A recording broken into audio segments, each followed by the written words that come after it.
Hey everyone, Hindi साहित्य संगम के YouTube channel पर आप सभी का बहुत बहुत स्वागत है। आज की क्लास में हम लोग प्रैक्टिस करने वाले हैं 30 प्रश्न को।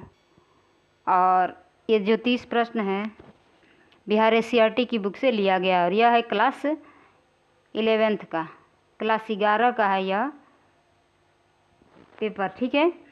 और इसमें जो 30 प्रश्न दिए गए हैं इसका हम लोग आज प्रैक्टिस करेंगे, ठीक है। तो आप लोग एक पेपर और पेन लेकर बैठें और इन 30 प्रश्नों का उत्तर आप भी दें और देखें कि इन 30 प्रश्नों में से कितने प्रश्न आपके सही हो रहे हैं, ठीक है। चलिए शुरू करते हैं आज की क्लास को। शुरू करने से पहले मैं एक कमेंट आया था, मैं बताना चाहूँगी। एक किसी ने सब्सक्राइबर ने वो मैसेज किया था कि मैम आप 11-12 के लिए तैयारी कर रही हैं। जब हम बताए कि जो मैं पढ़ती हूँ वही मैं आप लोगों को प्रोवाइड करती हूँ, तो मैं उनको बता दूँ कि मैं 11-12 की टीचर हूँ। मैं 11-12 की तैयारी नहीं कर रही हूँ, मैं इसके आगे और जो असिस्टेंट प्रोफेसर का एग्ज़ाम होता है उसकी तैयारी कर रही हूँ, ठीक है। मैं आप लोगों को बता नहीं पाती हूँ, जब मेरा नेट क्लियर हुआ तो भी मैं नहीं बता पाई और ये भी हुआ तो भी मैं नहीं बता पाई। तो कोई बात नहीं, कभी ऐसा समय आएगा जब मैं आप लोगों के सामने लाइव आऊँगी और जितना आप लोगों का क्वेश्चंस होगा सारे क्वेश्चंस के जवाब मैं देने की कोशिश करूँगी, ठीक है। तो मैं उनको ये बता दूँ कि नहीं, मैं जो बीपीएससी ट्री 2.0 का एग्ज़ाम हुआ था उसमें मेरा सिलेक्शन +2 के लिए हुआ है, ठीक है। तो चलिए अब शुरू करते हैं आज की क्लास को। पहला नंबर क्वेश्चन है कि किसी मूल या ह्रस्व को उसी स्वर के साथ मिलने से जो स्वर बनता है वह क्या कहलाता है। यहाँ पूछ रहा है कि यदि कोई मूल स्वर दिया गया है और या उसका नाम ह्रस्व स्वर भी है और उसी स्वर के साथ मिलने से जो स्वर बनता है वह क्या कहलाता है। ऑप्शन ए प्लुत, ऑप्शन बी दीर्घ स्वर, ऑप्शन सी ह्रस्व स्वर, ऑप्शन डी एक मात्रिक। तो यहाँ आपका उत्तर हो जाएगा ऑप्शन बी दीर्घ स्वर। यहाँ आपको ये समझना है कि यहाँ कह रहा है किसी मूल या ह्रस्व स्वर। आप लोगों को पता है कि मूल स्वर कितने होते हैं। मूल स्वर कितने होते हैं। अ ई उ और री, ये 4 मूल स्वर होते हैं। इन मूल स्वरों को ह्रस्व स्वर भी कहा जाता है। ये अक्सर री को छोड़कर, क्योंकि ये संस्कृत में आता है, ह्रस्व स्वर कहा जाता है, ठीक है। और यही यहाँ पूछ रहा है कि किसी मूल या ह्रस्व को उसी स्वर के साथ, यानी यदि हम अ को अ के साथ मिलाएं तो ये क्या हो जाता है, दीर्घ हो जाता है, यानी आ हो जाता है, ठीक है, दीर्घ स्वर हो जाता है। अगर हम बात करें ई की तो ई को ई के साथ मिलाएं तो ये दीर्घ ई हो जाता है और ऊ को ऊ के साथ मिलाते हैं तो दीर्घ ऊ हो जाता है, ठीक है। री को री के साथ मिलाते हैं तो ये री बनता है ऐसा, लेकिन अक्सर इसका प्रयोग संस्कृत में होता है, ठीक है, ऐसे होता है, ठीक है। तो इसको देख लीजिए, आप अब तक समझ गए होंगे, ठीक है। अब देखते हैं दूसरा प्रश्न। निम्नलिखित में कौन अघोष व्यंजन है। ऑप्शन ए ग, ऑप्शन बी अ, ऑप्शन सी व, ऑप्शन डी च। उत्तर आपका हो जाएगा इसमें ऑप्शन डी च। आप लोगों को पता है कि जो वर्गीय व्यंजन होते हैं उसमें 25 वर्ण आते हैं, जिसको हम लोग कहते हैं क वर्ग, च वर्ग, ट वर्ग और त वर्ग और म वर्ग, ऐसे होता है। तो यहाँ पूछ रहा है कि अघोष व्यंजन किसे कहते हैं। तो 1 और 2, पहले और दूसरे स्थान पर जो रहता है उसे अघोष व्यंजन कहते हैं और सघोष होता है 3, 4, 5, ठीक है। तो याद रखिए 1, 2 का मतलब हो गया क वर्ग में हो जाएगा क ख, च वर्ग में हो जाएगा च छ, ट वर्ग में हो जाएगा ट ठ, त वर्ग में हो जाएगा त थ और प वर्ग में हो जाएगा प फ। ये क्या है, ये अघोष है, ठीक है। ये क्या है, अघोष व्यंजन है, अघोष व्यंजन है। तो इसमें से यहाँ क्या दिया गया है, च दिया गया है, तो आपका उत्तर हो जाएगा ऑप्शन डी। अब देखते हैं अगला प्रश्न। प्रश्न नंबर 3, अ वर्ण का उच्चारण स्थान क्या है। अ ये जो दिया है, इस वर्ण का उच्चारण स्थान क्या है। ऑप्शन ए कंठ, ऑप्शन बी दंत, ऑप्शन सी ओष्ठ, ऑप्शन डी तालु।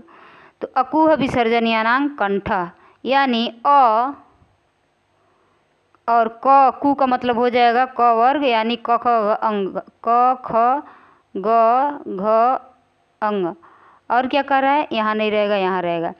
अकुह ह और विसर्ग, अगर कोई विसर्ग वाला यहाँ शब्द आ जाए तो अकुह विसर्जनीयानां कंठ, इतने सारे कंठ से बोले जाते हैं। ठीक है, तो यहाँ आपका उत्तर क्या हो जाएगा, ऑप्शन ए। समझ में आ रहा है। अगला प्रश्न है प्रश्न नंबर 4। शब्द बोलते समय अर्थ या उच्चारण की स्पष्टता के लिए जब हम किसी अक्षर पर विशेष बल देते हैं तब इस क्रिया को क्या कहते हैं। ऑप्शन ए संगम, ऑप्शन बी अनुतान, ऑप्शन सी बलाघात, ऑप्शन डी संधि। उत्तर आपका क्या हो जाएगा, यहाँ आपका उत्तर हो जाएगा ऑप्शन सी बलाघात। शब्द बोलते समय अर्थ या उच्चारण की स्पष्टता के लिए हम किसी अक्षर पर विशेष बल देते हैं यानी वहाँ रुकते हैं तब इस क्रिया को बलाघात कहा जाता है। बात करते हैं अनुतान की। अनुतान किसे कहते हैं, अनुतान कहते हैं जब बोलते समय हमारे सुरों में, यहाँ लिख देते हैं, जब बोलते समय हमारे सुरों में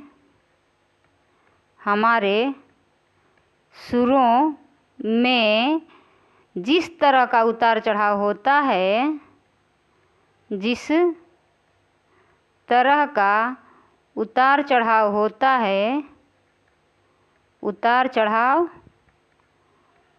है उसे क्या कहते हैं, उसे अनुतान कहते हैं। ध्यान रखिएगा। ठीक है, सुर का मतलब समझ रहे हैं आप लोग। जब हम कोई भी चीज़ मतलब कोई वाक्य पढ़ते हैं तो एक लय, एक सुर, एक मतलब लाइन से पढ़ते जाते हैं। ठीक है, बीच में रुकना उसको तुक कहते हैं। ठीक है, जब हम छंद पढ़ते हैं उसमें इन सब चीज़ों को ध्यान में रखा जाता है। तो इसी चीज़ को कह रहा है, जब बोलते समय हमारे सुरों में जिस तरह का उतार चढ़ाव होता है उसे क्या कहते हैं, अनुतान कहते हैं। ठीक है, यहाँ तक बात समझ में आई। आगे बढ़ते हैं। प्रश्न नंबर 5। अत्यावश्यक शब्द का संधि विच्छेद है। यहाँ आपको दिया गया है ऑप्शन में, इसका उत्तर हो जाएगा ऑप्शन ए अति आवश्यक। ठीक है, अगर यहाँ पर पूछे कि यहाँ कौन सी संधि है तो ध्यान रखिएगा यण स्वर संधि है। कई बार हम बता चुके हैं, जब संधि का प्रश्न आता है पूछता है कि संधि कितने प्रकार के हैं तो ध्यान रखिएगा सिर्फ 3 प्रकार के, ये नहीं कि 5। अक्सर ये संधि के बारे में पूछा जाता है कि संधि कितने प्रकार के होते हैं, तो जो स्वर संधि के भेद होते हैं अक्सर वही लोग लिख देते हैं। ठीक है, तो ध्यान रखिएगा संधि के प्रकार कितने होते हैं, 3। स्वर संधि, व्यंजन संधि और विसर्ग संधि, सबको पता है। ठीक है, अब यदि पूछे व्यंजन संधि उसके बाद से विसर्ग संधि कि स्वर संधि के कितने भेद होते हैं, तो स्वर संधि के 5 भेद होते हैं। दीर्घ स्वर संधि, दीर्घ स्वर संधि, गुण स्वर संधि, यण स्वर संधि, पहले वृद्धि स्वर संधि, दीर्घ गुण, उसके बाद से वृद्धि स्वर संधि, फिर यण स्वर संधि और अयादि स्वर संधि। ठीक है, ये क्या होते हैं, 5 स्वर संधि के भेद होते हैं। और यहाँ पर कौन सी संधि हो जाएगी, यण स्वर संधि हो जाएगी। अब देखते हैं प्रश्न नंबर 6। प्रश्न नंबर 6 दिया है, व्यंजन से स्वर अथवा व्यंजन के मेल से उत्पन्न विकार को क्या कहते हैं। स्वर संधि, ऑप्शन बी व्यंजन संधि, ऑप्शन सी विसर्ग संधि, ऑप्शन डी प्रत्यय। उत्तर आपका क्या हो जाएगा, यहाँ पर होगा उत्तर आपका ऑप्शन बी व्यंजन संधि। यहाँ कह रहा है कि व्यंजन से स्वर अथवा व्यंजन के मेल से उत्पन्न विकार को व्यंजन संधि कहते हैं। बात करें स्वर संधि की तो स्वर से स्वर मिलता है। ठीक है, स्वर से स्वर मिलता है तो स्वर संधि होता है, और स्वर से व्यंजन से स्वर या व्यंजन दोनों की बात होती है तो वहाँ पर व्यंजन संधि होती है। अब देखते हैं प्रश्न नंबर 7। जिसकी ग्रीवा सुंदर हो वाक्य खंड के लिए एक शब्द है। ऑप्शन ए सधवा, ऑप्शन बी प्रियदर्शी, ऑप्शन सी धनद, ऑप्शन डी सुग्रीव। उत्तर आपका होगा ऑप्शन डी सुग्रीव। अब बढ़ते हैं अगले प्रश्न की तरफ। प्रश्न नंबर 8। आमरण शब्द में कौन समास है। ऑप्शन ए बहुब्रीहि, ऑप्शन बी अव्ययी भाव, ऑप्शन सी तत्पुरुष, ऑप्शन डी द्वंद्व। आमरण में कौन सा समास है? उत्तर हो जाएगा आपका ऑप्शन बी, अव्ययी भाव समास। मैंने बताया है पिछली क्लास में भी कि समास 6 प्रकार के होते हैं। कौन कौन? ये बहुव्रीहि हो गया, अव्ययी हो गया, द्वंद्व हो गया, तत्पुरुष एक द्विगु होता है और एक कर्मधार है। एक द्विगु एक कर्मधार है। ठीक है। प्रश्न नंबर 9, जिसकी विशेषता बताई जाए वह क्या कहलाता है? ऑप्शन ए प्रत्यय, ऑप्शन बी विशेषण, ऑप्शन सी विशेष्य, ऑप्शन डी समास। यहाँ आपका उत्तर क्या हो जाएगा? यहाँ आपका उत्तर हो जाएगा ऑप्शन सी विशेष्य। जिसकी विशेषता बताई जाए वह विशेष्य कहलाता है और जो विशेषता बताता है उसे क्या कहते हैं? उसे विशेषण कहते हैं। प्रत्यय किसी भी धातु के बाद में लगता है और समास अभी आप लोग देखे हैं। ठीक है। प्रश्न नंबर 10 है कि कलम तोड़ना मुहावरे का क्या अर्थ है? ऑप्शन ए खराब लिखना, ऑप्शन बी बढ़िया लिखना, ऑप्शन सी कलम तोड़ देना, ऑप्शन डी गुप्त बात प्रकट करना। यहाँ आपका उत्तर हो जाएगा ऑप्शन बी बढ़िया लिखना। कलम तोड़ देना यानी बढ़िया लिखना। प्रश्न नंबर 11 है कि कपड़ा शब्द का पर्यायवाची शब्द है। ऑप्शन ए वसन, ऑप्शन बी वासव, ऑप्शन सी बेसर, ऑप्शन डी सूत। उत्तर होगा आपका यहाँ पर वसन। पट, वसन ये सब कपड़ा के पर्यायवाची शब्द हैं। प्रश्न नंबर 12, अवनत शब्द का विलोम शब्द क्या है? अवनत शब्द का विलोम शब्द क्या है? ऑप्शन ए उदय, ऑप्शन बी विगत, ऑप्शन सी विरक्त, ऑप्शन डी उन्नत। अवनत का हो जाएगा आपका उत्तर ऑप्शन डी उन्नत। अब प्रश्न नंबर 13 है कि अवधि, अवधि शब्द का अर्थ है। ऑप्शन ए समय, ऑप्शन बी अवध देश की भाषा, ऑप्शन सी एक देवयोनि, ऑप्शन डी अदरक। यहाँ अवधि का अर्थ हो जाएगा ऑप्शन ए समय। एक पूछता है श्रुति संभिन्नार्थक शब्द में अवधि और एक देता है अवधि, अवधि, तो इसका अर्थ होगा ये अवध देश की भाषा। ठीक है। प्रश्न नंबर 14 है प्रतिदान शब्द में उपसर्ग है, इसमें कौन सा उपसर्ग दिया गया है? ऑप्शन ए प्र, ऑप्शन बी न, ऑप्शन सी प्रति, ऑप्शन डी दान। उत्तर हो जाएगा आपका यहाँ पर ऑप्शन सी प्रति। ठीक है, प्रति हो जाएगा। अब प्रश्न नंबर 15 दिया है ननिहाल शब्द में प्रत्यय है। प्रश्न नंबर 15 में दिया गया है कि ननिहाल शब्द में प्रत्यय, यहाँ प्रत्यय बताना, यहाँ उपसर्ग पूछा था और यहाँ पर प्रत्यय बताना है। ऑप्शन ए आल, ऑप्शन बी हाल, ऑप्शन सी ननी, ऑप्शन डी न। यहाँ आपका उत्तर हो जाएगा ऑप्शन बी हाल। ननी और ननी नहीं मिलेगा, अगर इसका विच्छेद पूछेगा तो ननी और हाल नहीं होगा। ठीक है, ध्यान रखिएगा, यहाँ पर होगा नानी और हाल मिलाकर होता है ननिहाल। ठीक है, हाला हो गया, मिला के होता है ननिहाल। प्रश्न नंबर 16, प्रश्न नंबर 16 है निम्न में किनको सिनेमा साहित्य एवं चित्रकला के क्षेत्र में असाधारण योगदान के लिए भारत रत्न से सम्मानित किया गया? Option A Premchand, option B Krishna Kumar, option C Ramchandra Shukla, option D Satyajit Ray. उत्तर यहाँ होगा ऑप्शन डी सत्यजीत राय। ये सारे क्वेश्चंस बिहार SCRT के बुक से, क्लास 11 की जो बुक है उससे लिया गया है। ठीक है, जो दिगंत है भाग 1। प्रश्न नंबर 17 है फणीश्वर नाथ रेणु द्वारा रचित पाठ का नाम है। ऑप्शन ए उत्तरी स्वप्न परी हरिक्रांति, ऑप्शन बी सिक्का बदल गया, ऑप्शन सी मेरी वियतनाम यात्रा, ऑप्शन डी चलचित्र। उत्तर यहाँ होगा आपका उत्तरी स्वप्न परी हरिक्रांति। ऑप्शन ए उत्तर सही हो जाएगा। बात करते हैं सिक्का बदल गया, तो ये है कृष्णा सोबती की रचना।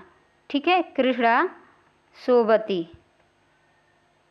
ठीक है, और मेरी वियतनाम यात्रा है भोला पासवान शास्त्री का। ये सब आपके बुक में दिया गया है, भोला पासवान शास्त्री। ठीक है, और चलचित्र की बात करें तो यह है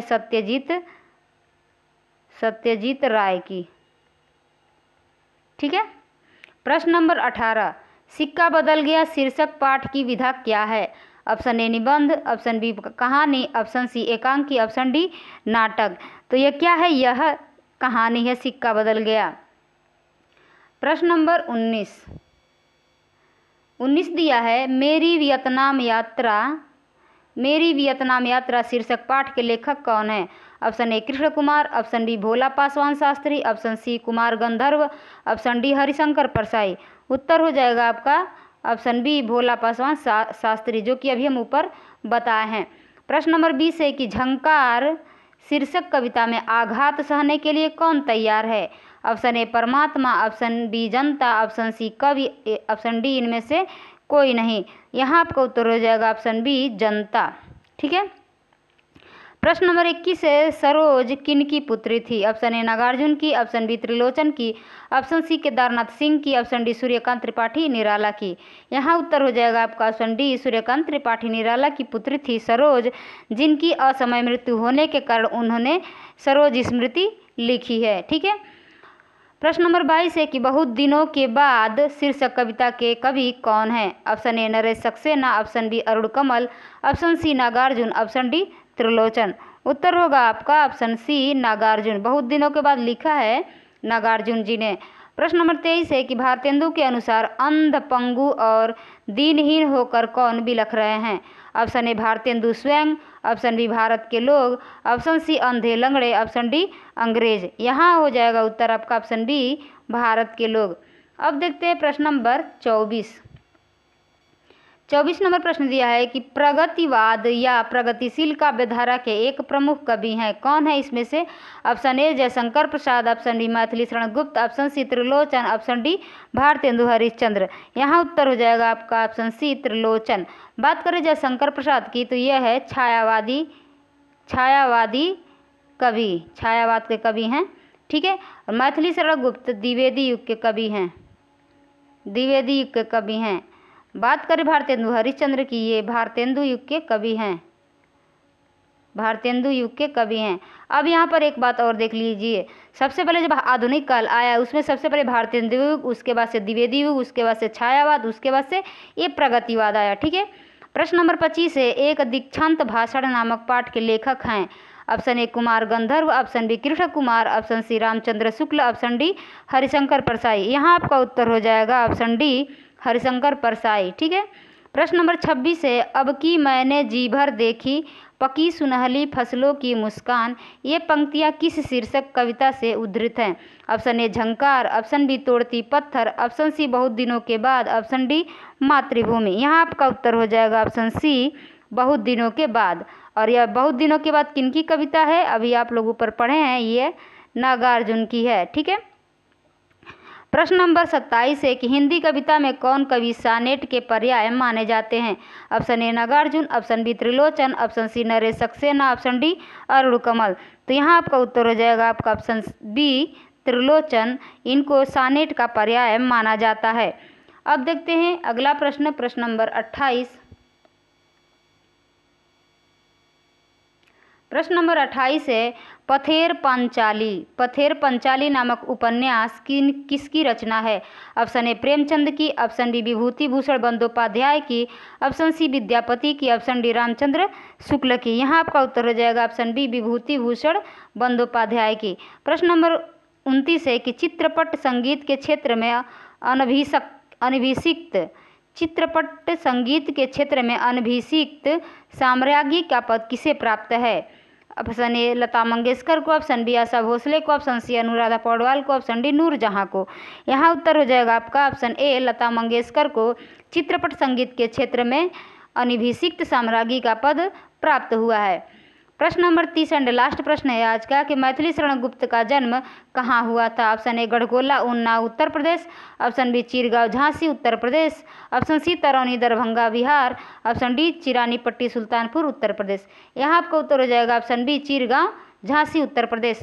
अगर इनका जन्म डेट पूछे कि कब हुआ है तो याद रखिएगा 1986। गलत हो गया, 1986 नहीं, 1886। 1800